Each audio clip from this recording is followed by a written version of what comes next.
somebody once said that if Jack Kennedy had 10 things that he felt needed doing, he would call Bobby in and tell him that he had to have 9 of them done before nightfall. That was Bobby's role. And the other interesting fact is that the relationship between the brothers, Bobby was significantly younger than Jack, and from a different and much less closeted generation within that family. And Bobby worshipped Jack, and Jack thought Bobby was something of a pain in the ass. So there was a very different angle, and he was very caustic with Bobby at times. And Bobby, who seemed to be did seem to be a rough guy with a lot of elbow, was actually, I knew him quite well personally, Robert Kennedy. He was really quite thin-skinned. You had to be careful what you said to him because he could take offense very easily.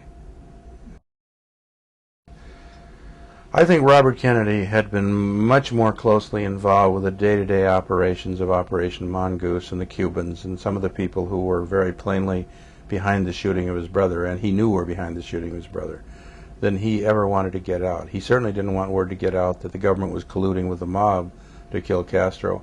He was implicated in many ways because he was running that side of things. He was going over to CIA headquarters every day before he ever went to the Justice Department and micromanaging these efforts to bring down Castro and other related projects, including the early Vietnam situation. He didn't want any of that, particularly his involvement with some of the Cubans whom he sensed instinctively were behind the shooting of his brother. He didn't want that to get out because it would destroy his reputation. He said at one point to somebody, I think Dick Goodwin told me this, he said, I killed my brother. And by that he meant I was working with people who, for whatever reason, decided that the Kennedy administration had to be stopped. But I don't think he had any idea that that would be the consequence. There has been a rashness to the behavior of the entire Kennedy family that it goes beyond rational. It becomes pathological in some cases. And especially after his brother died, Bobby Kennedy fell into a mode of behavior I deal with this in the last chapters of my book. You'll see it all through Bobby and J. Edgar, particularly in the post-JFK period, that makes no sense except on a psychiatric basis. I knew him at that point, and he was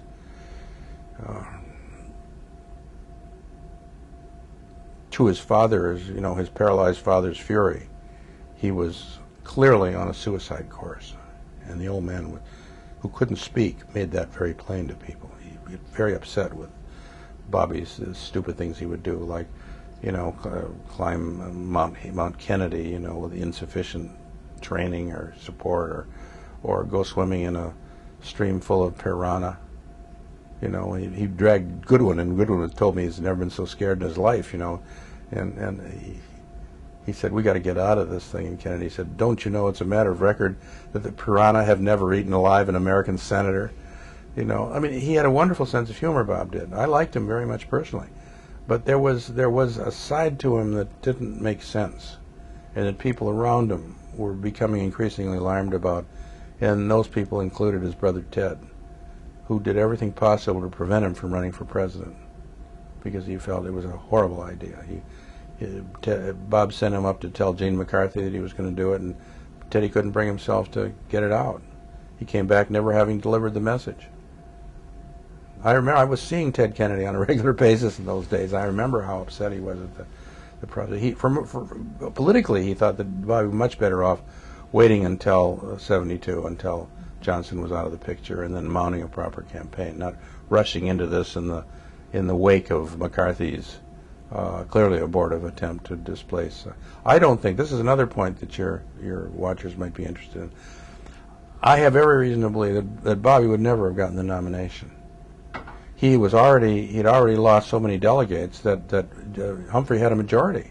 He was at a point, and he was a long way from finished with the whole thing, where he would have had to take delegates back from Humphrey in order to win, and that's not, the big city bosses don't work that way. Once they're committed, they're committed. And he didn't have Joe Kennedy go in there and buy the votes. The family was beginning even then to run out of money, which was another factor that nobody talks about in these glorioso biographies that people write.